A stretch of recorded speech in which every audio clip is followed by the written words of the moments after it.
A preposition is placed before object. Preposition is placed before object, but sometimes placed at the end of sentence when the subject is interrogative. When the subject is interrogative, the preposition is used at the end of the sentence. As for example, what are you thinking about? What are you thinking about? What are you looking at?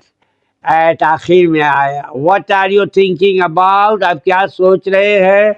या about preposition जुमले के आखिर में आया है.